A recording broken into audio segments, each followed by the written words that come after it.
Dunia hari ini tidak lagi berada di ambang perang dingin. Kita sedang berada di ambang perang dunia ketiga. Selama puluhan tahun, Amerika Serikat dan NATO mendominasi langit dan lautan di Timur Tengah. Tapi bayangkan, sebuah pagi yang mencekam, di mana armada kapal induk as di Teluk Persia tiba-tiba terkunci oleh radar Rusia, didanai oleh emas China, dan dihujani oleh jutaan artileri Korea Utara yang tak ada habisnya. Ini bukan sekadar teori konspirasi. Ini adalah skenario di New Axis, atau poros baru yang paling ditakuti oleh Pentagon. Jika Iran tidak lagi berdiri sendirian, apakah Barat siap menghadapi aliansi militer paling mematikan dalam sejarah modern? Mari kita bedah riset mendalamnya, dari bunker nuklir hingga sabotase ekonomi global.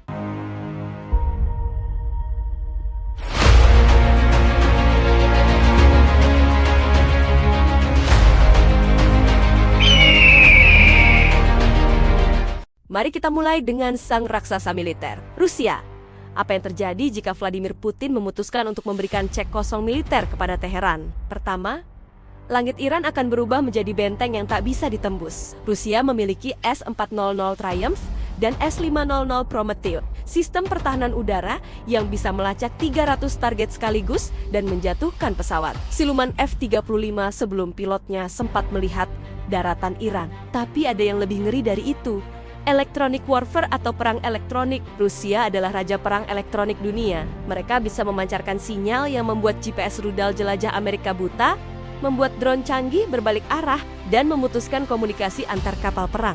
Selain itu, pengiriman jet tempur Su-35 flank akan memberikan Iran kemampuan dogfight yang setara dengan Barat. Bayangkan pilot-pilot elit Iran yang sudah berpengalaman, kini dipersenjatai dengan teknologi tercanggih Moskow. Pertanyaannya, apakah NATO berani mengirim pilot terbaiknya ke lubang maut ini? Jika Rusia adalah perisainya, maka China adalah jantungnya. Strategi Cina sangat licik namun mematikan. Dominasi logistik. Cina tahu bahwa perang modern dimenangkan oleh siapa yang punya logistik paling kuat. Saat AS memberlakukan sanksi ekonomi maksimal, Cina justru menandatangani perjanjian kerjasama 25 tahun senilai 400 miliar dolar dengan Iran. Mereka membeli setiap tetes minyak Iran menggunakan yuan, bukan dolar. Ini adalah serangan langsung ke jantung hegemoni petrodolar. Bukan cuma itu, China adalah pabrik dunia. Jika perang pecah, China bisa menyuplai komponen elektronik untuk ribuan drone kamikaze. Kita bicara tentang produksi massal. Jika Iran butuh 1000 drone hari ini, China bisa menyediakannya besok pagi. Barat mungkin punya rudal pertahanan yang mahal. Tapi bisakah mereka terus menembak jika setiap satu rudal seharga 2 juta dolar hanya digunakan untuk menjatuhkan drone seharga 20.000 dolar buatan Cina? Ini adalah perang atrisi yang akan membuat ekonomi Barat bangkrut. Lalu, ada aktor yang paling sulit ditebak.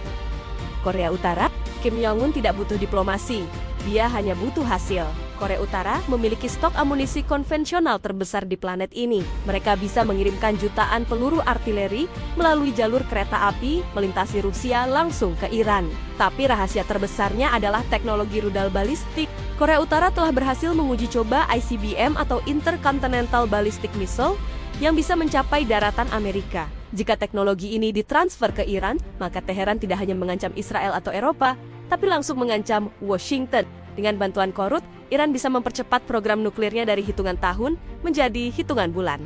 Begitu Iran memiliki senjata nuklir di bawah perlindungan Korut, maka opsi invasi militer oleh Barat resmi tertutup selamanya. Risiko kiamat nuklir terlalu besar untuk diambil. Sekarang, mari kita lihat dampak paling ngeri jika aliansi ini bersatu dalam pertempuran. Selat Hormuz. 20% pasokan minyak dunia lewat di sini. Iran, dengan bantuan teknologi ranjau laut Rusia dan rudal anti kapal Cina, bisa menutup selat ini dalam sekejap. Hasilnya, harga bensin akan melonjak ke angka yang tak terbayangkan. Inflasi global meledak, dan listrik di negara-negara maju bisa padam. Dan fakta yang banyak orang tidak tahu, sabotase kabel bawah laut di dasar Laut Timur Tengah. Terdapat kabel serat optik yang menghubungkan internet antara Asia dan Eropa. Aliansi ini memiliki kapal selam canggih yang bisa memutus kabel-kabel ini. Bayangkan dunia tanpa internet, tanpa transaksi perbankan internasional, dan tanpa komunikasi global selama berminggu-minggu. Inilah yang disebut perang total. Kesimpulannya, aliansi The New Axis ini bukan sekadar bantuan militer biasa. Ini adalah pergeseran kutub kekuatan dunia. Era di mana Amerika Serikat menjadi polisi tunggal dunia sedang ditantang oleh koalisi raksasa yang memiliki segalanya: energi, teknologi, pabrik, dan senjata nuklir. Dunia kini sedang menahan napas menunggu siapa yang akan melakukan kesalahan pertama.